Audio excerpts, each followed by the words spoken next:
Welcome to Renegade Chronicles, the show where rule breakers, system hackers, and creative outliers tell the real stories behind how they solve problems their own way. This is more than just a podcast. It's a signal fire for anyone who's tired of waiting for permission and ready to build their own vision on their own terms. Every episode, we talk to someone who didn't just think outside the box. In many cases, they burned the box down and built something better. Hey, thanks for joining, everybody. This is episode 1 of Renegade Chronicles, and I'm your host, Noah McDonough. Super excited here. And we've got our guest today, which is Keith Battle. Thanks, Keith, for joining us today. Thanks for having me. Yeah.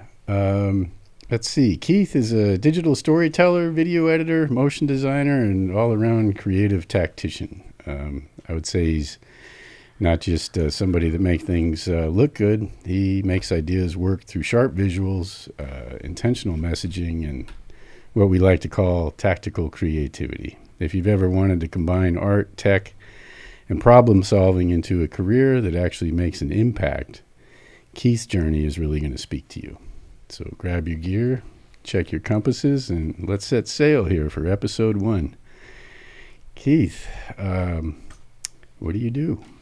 And how would you describe it? Oh, man. I would describe myself as a storyteller, and that encompasses a lot of the different things that I do. I use different tools to tell stories. I'm a singer, and I write my own lyrics, and so I like to tell stories through lyrical poetry. But I also am a filmmaker, and I tell stories through films, whether that's nonfiction films or nonfiction stories like documentary, or through more experimental things, or through ads. Something as mundane as an ad can be, and I think in some cases should be, the telling of a compelling story. So I grew up in Oakland, California, for the first Oaktown, baby. For the first 12 years of my life, I lived in Oakland, the Diamond District. Shout out to Diamond District of Oakland. Right on. And, I'm thinking back to like this storytelling theme.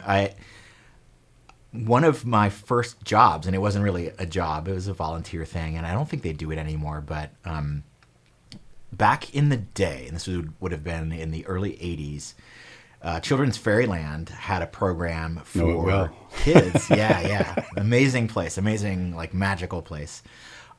They had a program for kids so my job, and I was in elementary school, my job was to get dressed up in costume and walk around Fairyland.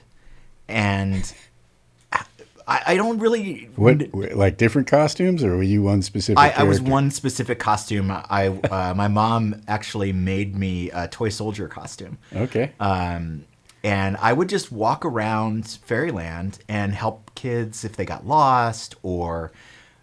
my job was kind of just to look pretty and like to create a sense of magic for people. But, showing younger kids like how to use those talking storybooks or the magic storybooks. You remember those with the little plastic key? Mm-hmm. I think I still got one of those keys somewhere in my mom's house. I bet I have one or more. Thank you for reminding me. Somewhere at my dad's place in Shreveport, Louisiana, which is a different part of my story, I probably have my lifetime pass to Children's Fairyland. Okay. But that was one of my first jobs, and it's funny to think about that as being part of my storyteller journey. Just as a very young kid, as an elementary school kid, really being a part of this of a collaborative imagination and a collaborative storytelling effort. Flash forward to, I think, 86, my family relocated to Shreveport, Louisiana, which is my dad's family's home before they moved out here to California during World War II, or in the lead up to World War II. I'm not exactly sure. And that was jarring, being a mixed race kid, moving into the racially segregated and polarized South in the 80s. You know, I had to kind of reinvent myself in that new context, right? And a lot of my personal story and a fair amount of trauma, I will say, comes from that transplantation of moving from Oakland to Shreveport. And I spent my 6 years there, middle school and high school. And at the very first opportunity, which is going off to college, I got the fuck out of there because it was terrible. No offense to anyone if Shreveport is where you call home and where you lay your head, but fuck that place. It was trash. It was absolute really trash. Feel. Yeah, absolute trash city. In kind of moving through the timeline, did you kind of, would you say that you sort of followed a path of trying to do things a traditional way and then sort of transitioned into breaking from that? Or do you feel that you were always kind of doing things a little bit differently? What are your thoughts on that process? My perception of it is that I've always done things my own way. I'm not a follower or a joiner. Okay. So some people have always known exactly what they wanted to be and have followed the script for how to become that.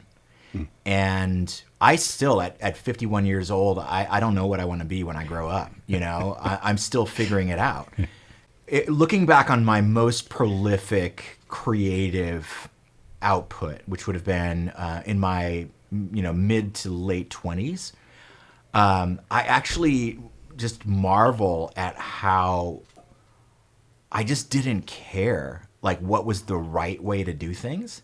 I wasn't looking for the right way to do things. I wasn't looking for the formula or the blueprint. I just felt called to do the things and did them in the way that made sense to me. Now, were there probably more efficient ways to do things, more financially viable ways to do things? Absolutely. But I wasn't interested in learning those things. I had, and this maybe will tie into like my title, which currently is Chief Problem Solver. Like, I had a problem in front of me. I want to do this thing.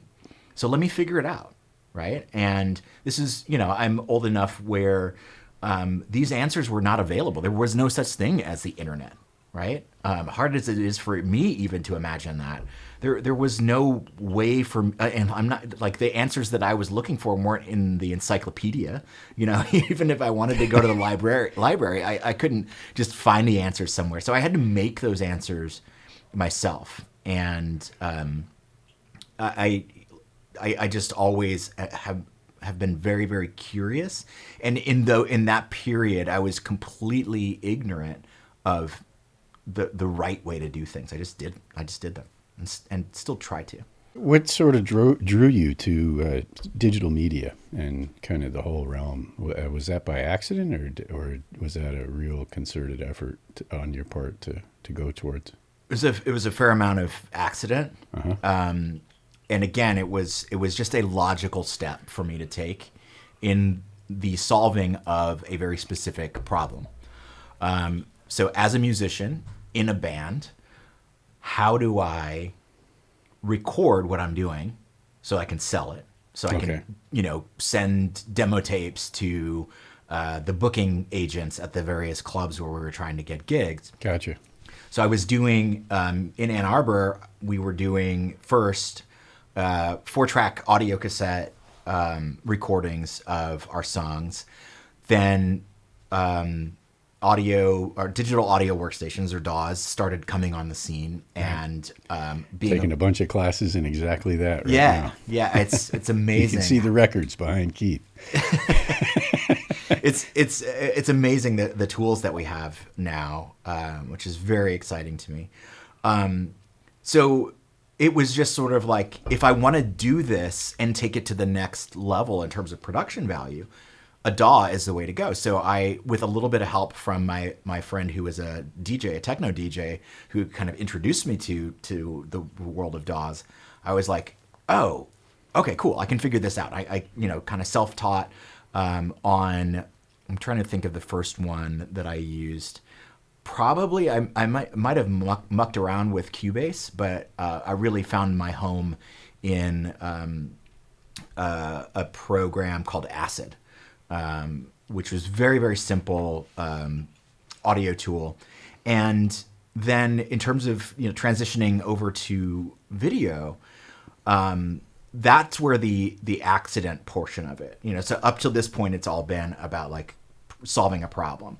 And even within this accident that I'm about to describe, there was sort of a problem solving component.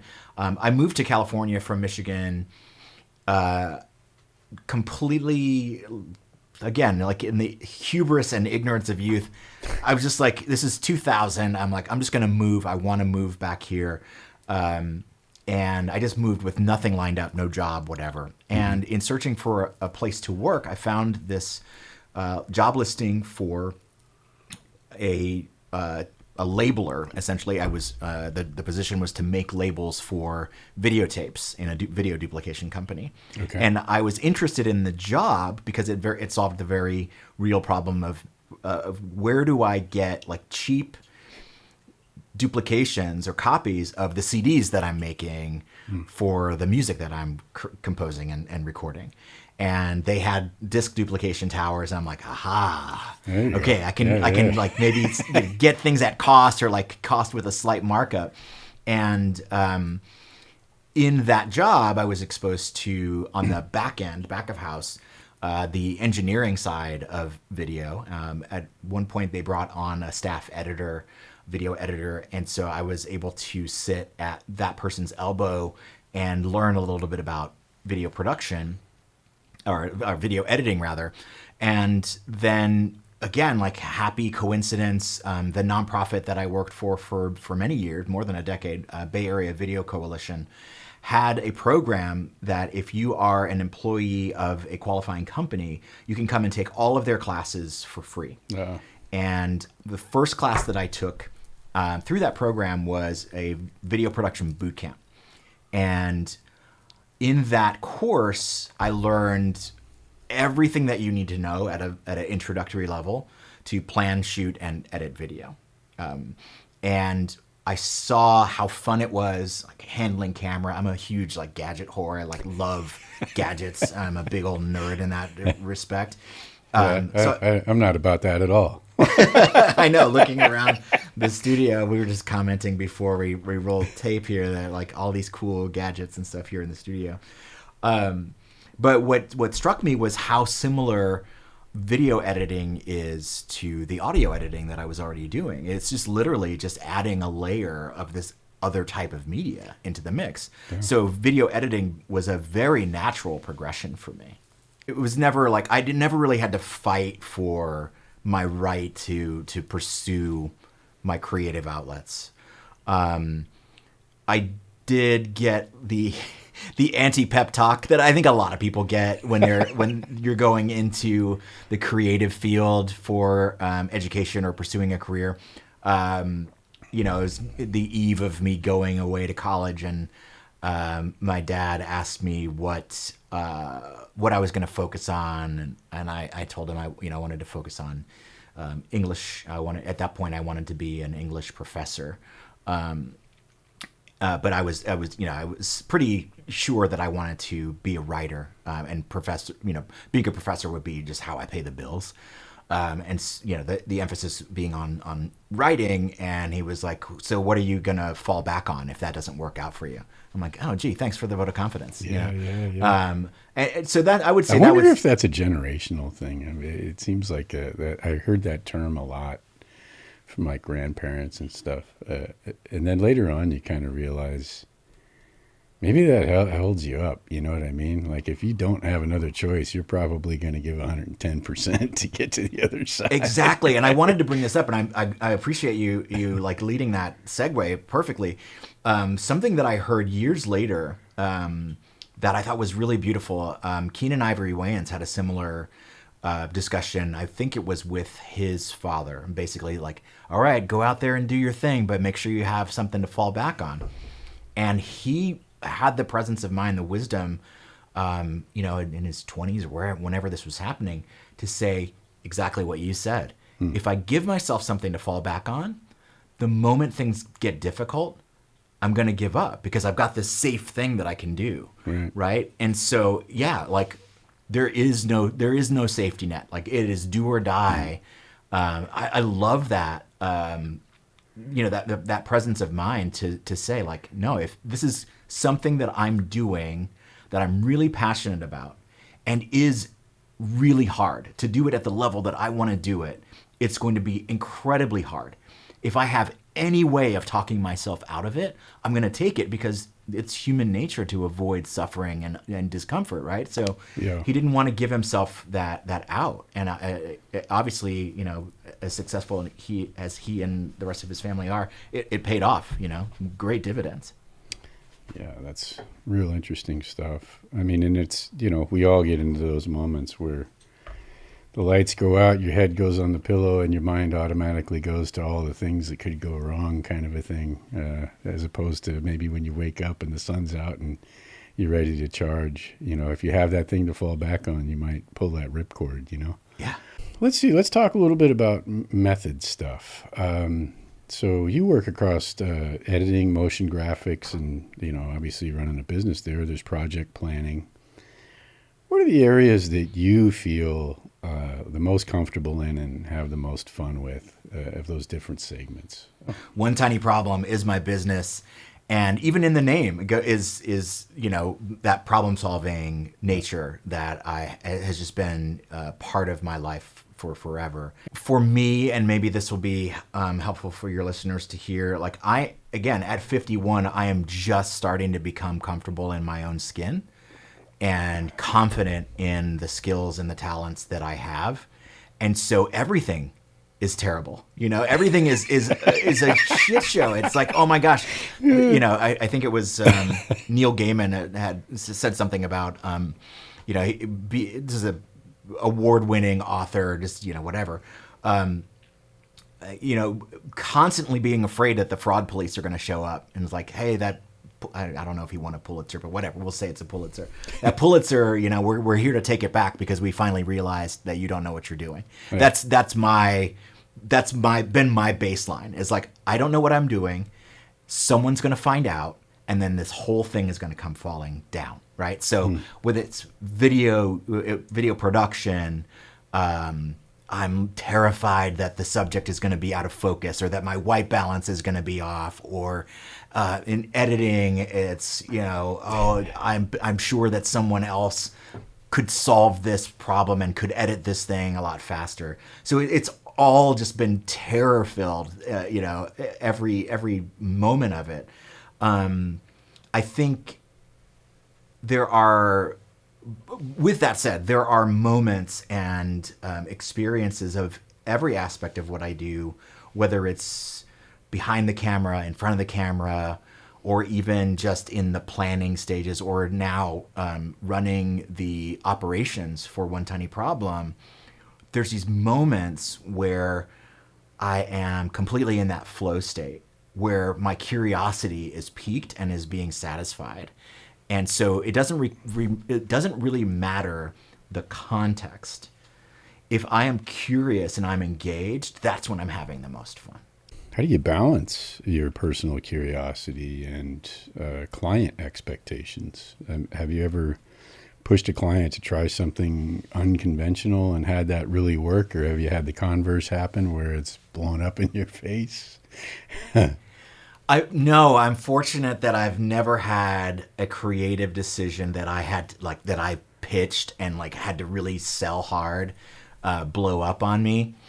But I also have not had really any challenges where I've had what I think would be a better creative solution to a problem and a client has said, no, absolutely not. Worked with this client for years and years and years. This director that I'm speaking of worked with this client for years and years. And every year they did the same thing. It was some big tech company, and every year they had this annual sales conference, we'll say. Every year it was exactly the same blueprint. Finally, the client that he was dealing with came to him and said, you know what, we got the green light. We have complete creative control. We can really radically rethink how this thing is going to get shot and how we put it together. Let's have fun, right? So in the edit, they do exactly that, and then the big boss on the client side came back and was like, "What the hell is this? This is too risky. This is too whatever." And mind you, this was within the confines of a pretty buttoned up kind of corporate, communications piece. So like, I sort of vicariously experienced that disappointment of like, finally I can have some creativity and run free, only to have the rug pulled out at the, not even at the last minute, like midstream. In those type of real sticky situations, are you able to find the answers out there to get out of those, or do you really have to come up with your own creative ways, or some combination of the two maybe? I think it's a combination of the two. I think my inquisitiveness and my problem-solving nature allows me to be open to the solution wherever it may be. That may be a technical issue that I'm having with Premiere Pro, for example. The answers are out there. The University of YouTube is open 24/7, right? Yeah. And so I can find answers there. I usually will try to solve the problem on my own first. I will try to figure out with regard to technical solutions, I'll try to figure out why things are not behaving the way I expect them to. And I've kind of gotten this through my education at the School of Hard Knocks, also known as on-the-job training. It's easier to get the answer that's going to be the answer if you come to the person who is the knowledge base and say, I have this problem, here's what I've tried. I've tried X, Y, and Z. And they're going to say, oh, okay, cool, you've done all those things. What you need to do is try A, B, and C, right? Because usually, this is going to sound conceited, but I am objectively smarter than the average person, right? I am objectively, I think I actually had an IQ test when I was, I know I had an IQ test when I was young, and I think I tested with IQ level, genius level IQ. See, that's the caffeine talking. I'm in rare company. Yeah. So, the answer that someone is going to give me if I just say I have this problem is going to be the equivalent of, did you try turning it off and turning it on again?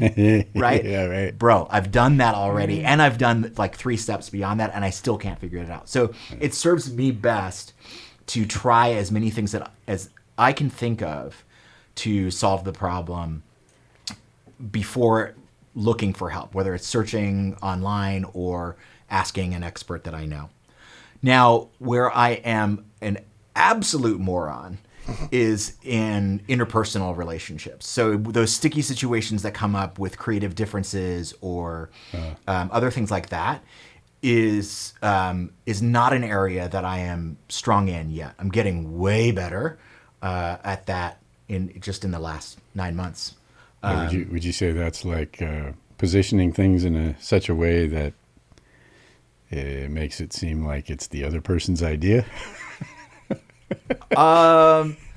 Yes, in some situations, yeah, absolutely. It's the difference. Thank you for bringing it up. It's the difference between saying, "Here's what I think we should do," and saying, "In the past, I've tried this, this, and this. What are your thoughts? How would you these things don't work? How would you solve it?" Even I already have the idea that I want them to find in my mind. Right. I'll say, given that this thing, and this thing won't work, or not necessarily that they won't work, they have these costs associated with them. Right. What do you think we should do to address the issue? And a lot of times, the person will find the answer that I have in my mind on their own without me having to pitch it. So it's a little bit like Inception. Yeah. Right on. Yeah. So yeah, that's a kind of like struggle and survival category, I guess, of our interview here. What do you think? Like, have you ever just considered? Were there moments where you're just like, man, I gotta quit this and go find a day job kind of thing? And if that has come up, what kept you in the fight? So yes, it has come up, but after several years, I'm right back where I started. So I'll unpack that. I was laid off from my video post producer job in 2009 and decided, okay, cool. This is the universe telling me, go out and do your own thing. Loved the people that I was working with, but I didn't love the work. Okay. So I was unhappy for a good long time. But I was comfortable, right? Having that fallback thing. I'm making good money. I'm learning a lot. This is very intellectually stimulating and challenging. So why would I listen to my gut that's telling me you're not happy when like all my needs are being met? I made enough to, buy a house. I was comfortable. But I was unhappy, unsatisfied. So layoff comes after the initial shock. I'm like, okay, cool. I can now finally explore why I'm unhappy and how to address that. And so I decided to go freelance. So I was freelancing as a post-producer, as a video production, videographer, video editor, motion graphic designer. And it is really hard. And in 2019, I said, enough is enough. This isn't going anywhere. It's not taking off the way that I want it to. I can't figure this out on my own. I'm going to take a staff position and figure out how I can get the side hustle up to where I want it to be. Right. Well, I had a tendency up until very recently of being a people pleaser and an overachiever. And sure enough, within a year, the side hustle had just been, it was a throwaway. I wasn't thinking about it anymore because I was so immersed and engrossed in fighting off the fraud police I just didn't have any time for it. Not only did I not have any time for it, I guess maybe I could argue that I did have time for it. I just didn't have the energy for it. I didn't have the mental capacity to build a successful side business. So I just stayed in that lane. Sure enough, very, very unhappy. And this time around, in 2023, I left that job, and now I am of the position that there is no going back. I've had two examples, and I was just talking to my wife about this earlier this week. I've had two examples in my life where not listening to my intuition, not trusting my gut, and trusting my capability has proven to be the wrong choice, and is a very strong indicator that ignoring my gut instincts is going to yield the same results in the future. One, working my ass off, being promoted, lauded, etc., and then getting laid off. Right? So no fault of my own. I wasn't lazy, slacking, whatever. I just, 2009, we all know what happened, right? The economy tanked and I was laid off. Okay, now 2013, I start this new thing, or 2019, I start this new thing. And again, I'm like charging hard. Everybody that I worked with loved working with me. I'm producing results, but I'm miserable inside. So in both cases, I traded my personal satisfaction and the growth of my soul as a human being for financial stability and comfort.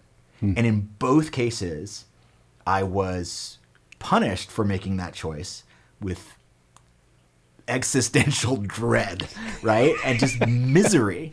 And now, as the sole proprietor of my own business, I am broke, dude. It is not even like, it's not even funny. And so I am constantly like hustling, constantly working. I think I worked, and well, I didn't sleep between whatever. So my brain is a little bit fried, A, because of the caffeine, and B, because I am recovering from a sleep deficit. I think Monday night I was working on an edit until like 1 o'clock. Oh, wow. And then I went to go to bed, and my brain was still on fire. And I just started working on some stuff like back end ops stuff for the business. The next thing I know, it's like 6 o'clock, and I'm still actually not tired.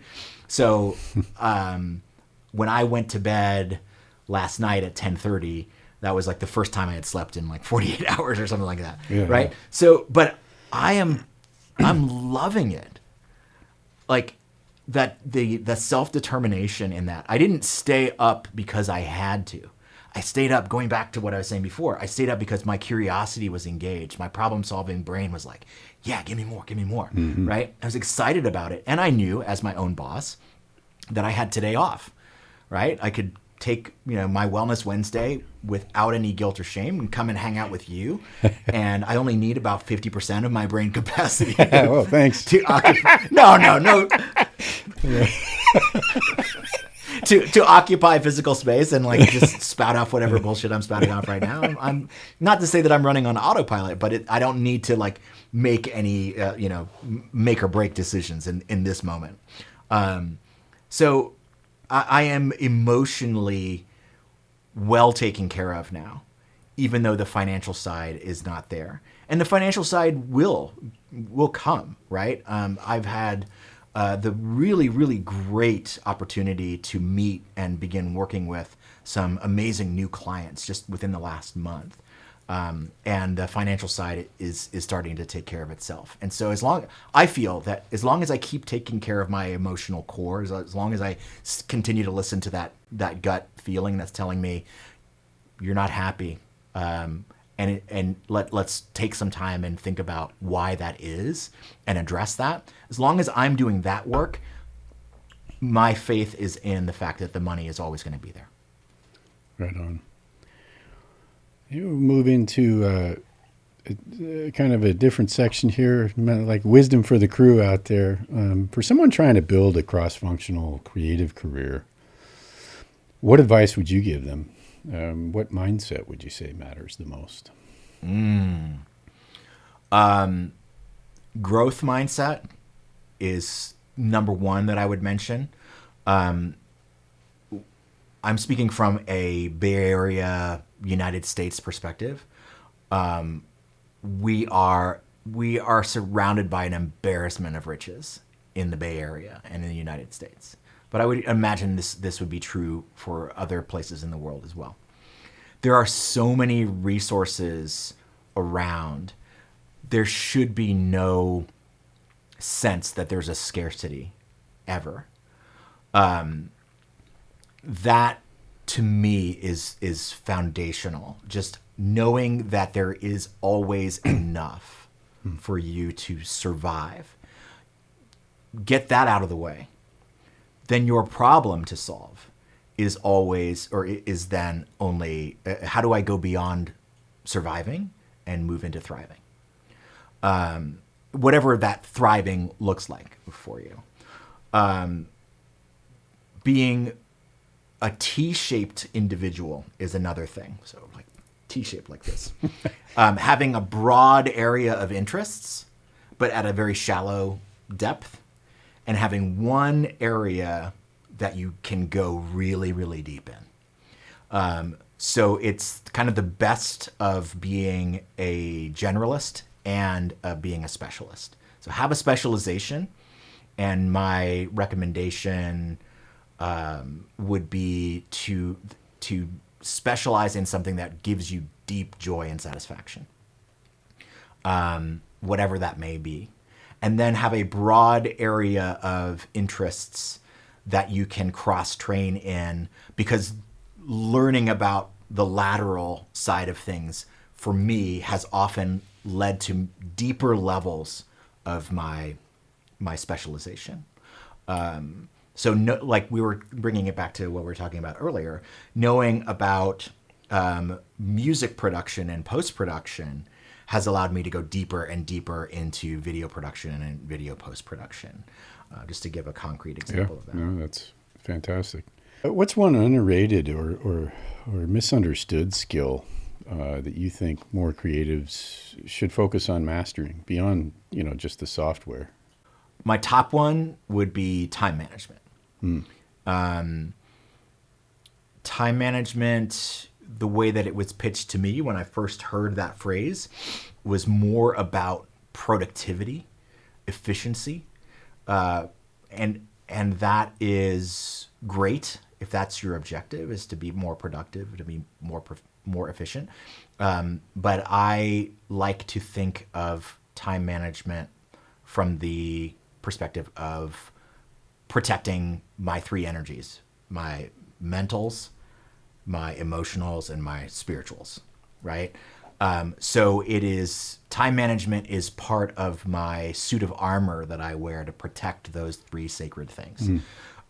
Because without those things, without being mentally, emotionally, and spiritually grounded, I have nothing. I could have all the money in the world and still be miserable, right? So making more money, being more productive is not serving me unless I'm taking care of those things.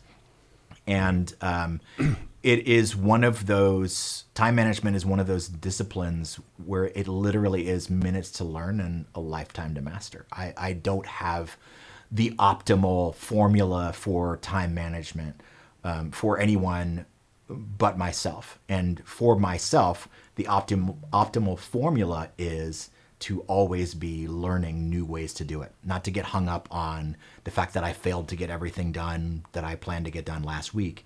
It's to always ask, okay, how can I do it better? Right? Accept the, take the L and just be like, how do I do it better next week? Instead of being like, dude, you fucked up. You didn't get X, Y, and Z done. Right.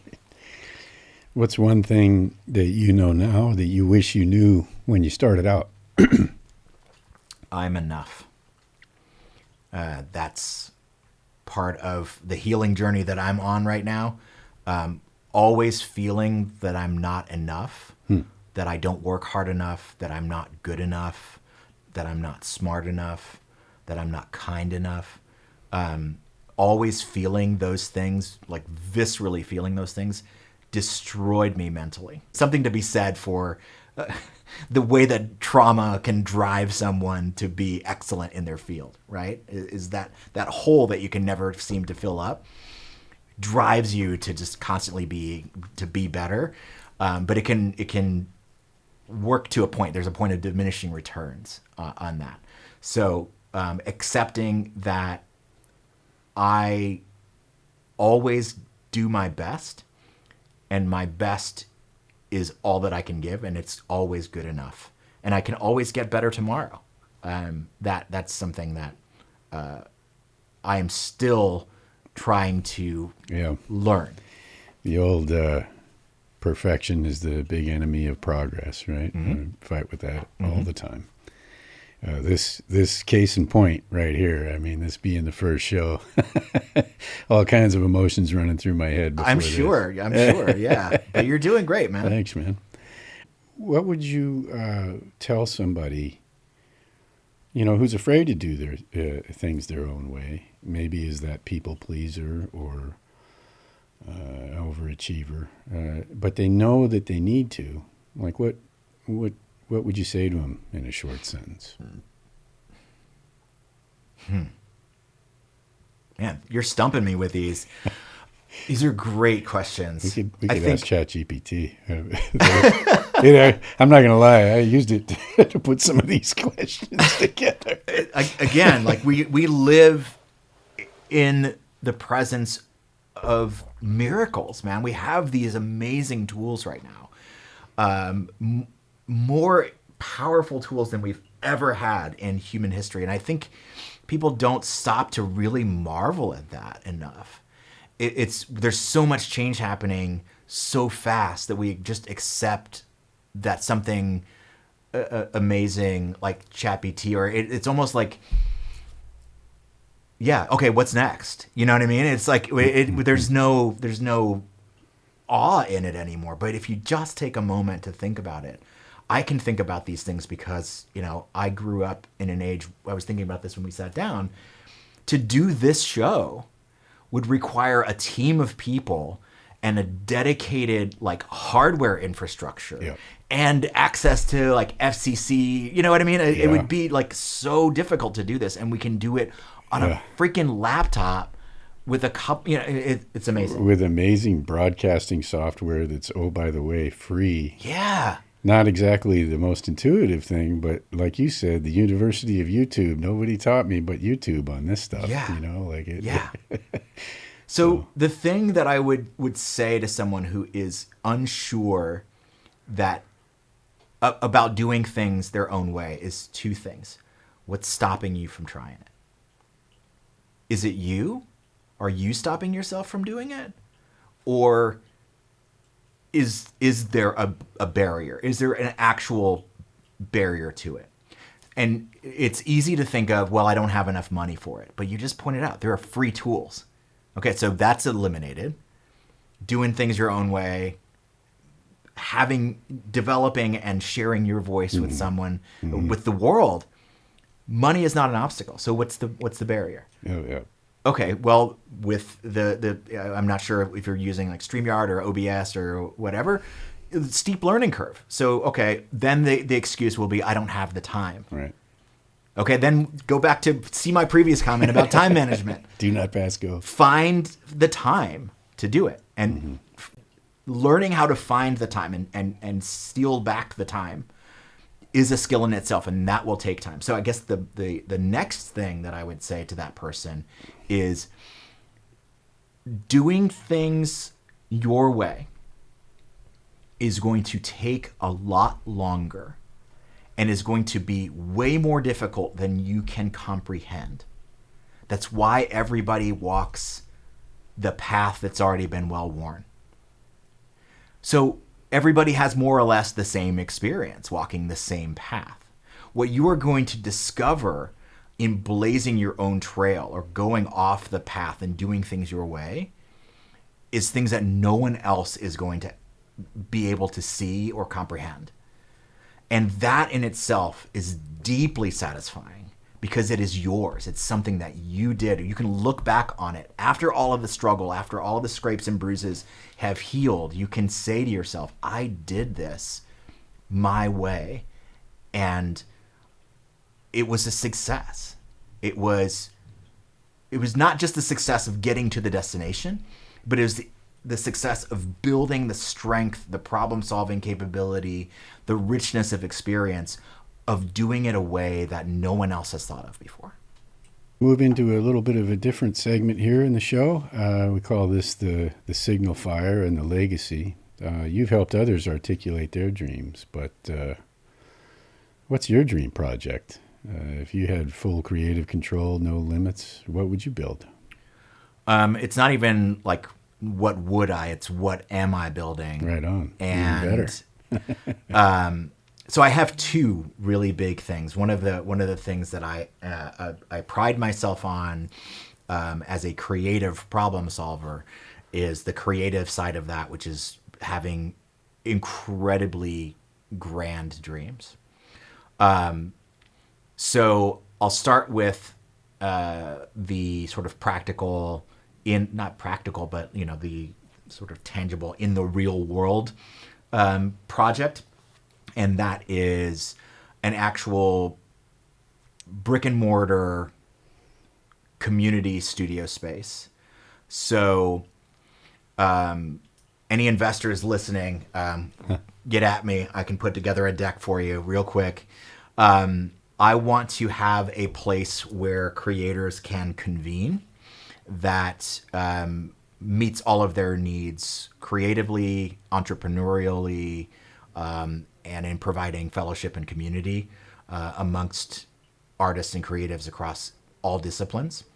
Broad strokes, we would have a retail facility in the front of the house, specifically a cafe where people can come and co-work and have some good, ethically sourced food and beverage, and a performance space where we could host things like film screenings and open mics and karaoke parties and whatever. That's all on the front of the house. On the back of the house, we would have a full featured video production studio, a soundstage, full service podcasting studio, and at least one high-end video editing bay with surround sound capability.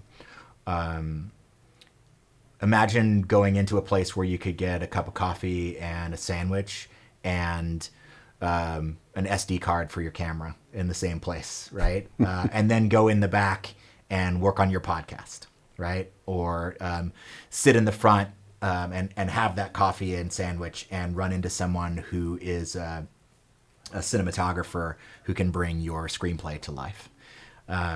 So the digital village, I guess, might be one way of calling it. That's something that Sounds like a business name. I'm sure it's already taken. But yeah, that's one thing that I'm working towards now. That is the evolution of One Tiny Problem in my long-term planning of things. Is not just to be a service provider, but to be a community convener and a pillar of the community, of the creative community. Right on. The other project, which I am waiting for the right inspiration on the creative side of things, and the right balance of time management and financial management on my side of things, as well as the right team of collaborators to bring this to life. I have the idea of a completely mind-bending feature-length film that combines some of my favorite passions, which would be martial arts, sci-fi, psychedelics, and social justice. Spaceballs. Yes, exactly. Exactly like Spaceballs. Spaceballs 2. Very cool. What do you want people to feel or do after hearing your story?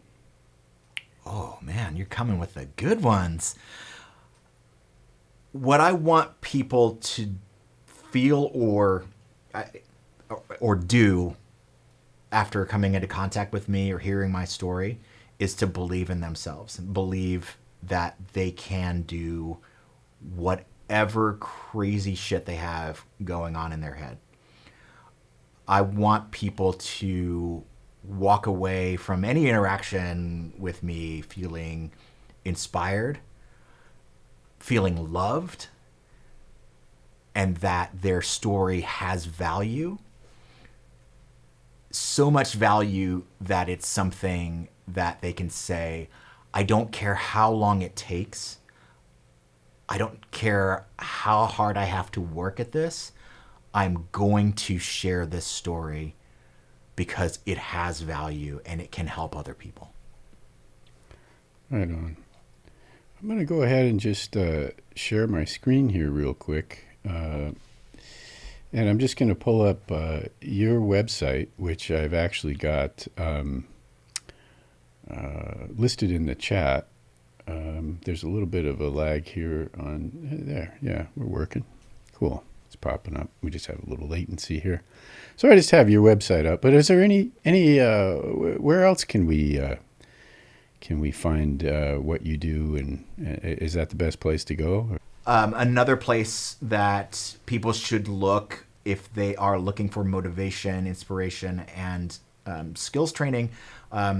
We've talked a lot today about my production or my content creator or whatever you want to call it side of things. The other side of One Tiny Problem is that I teach people how to do all the things that I do.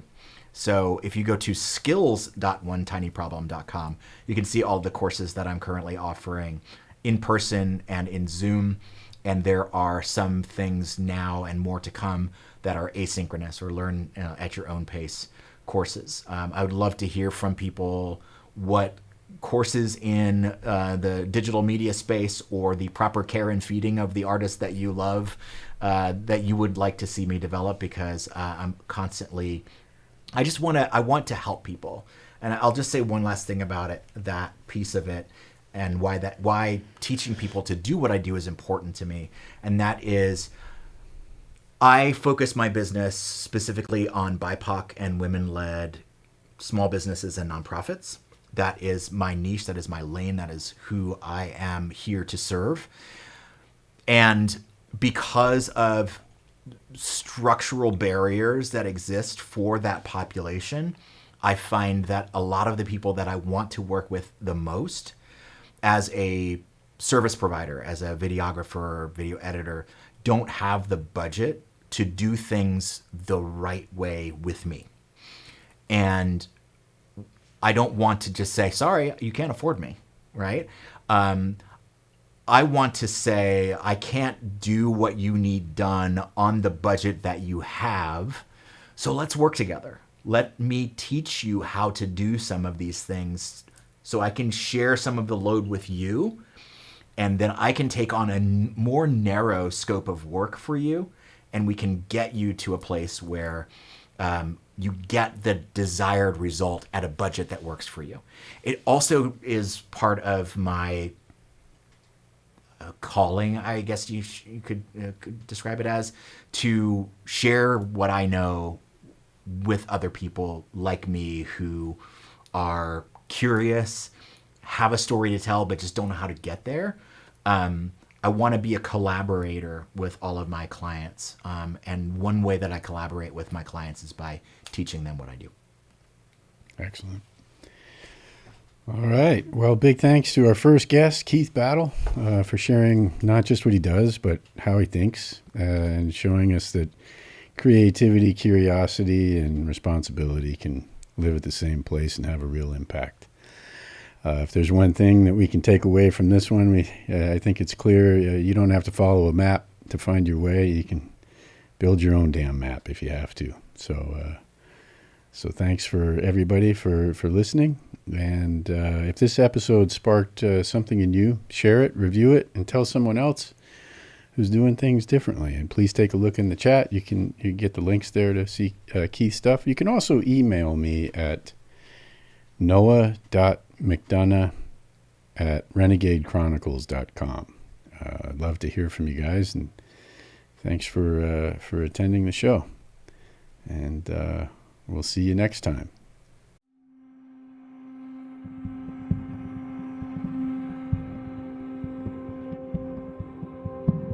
Thank you for being a renegade.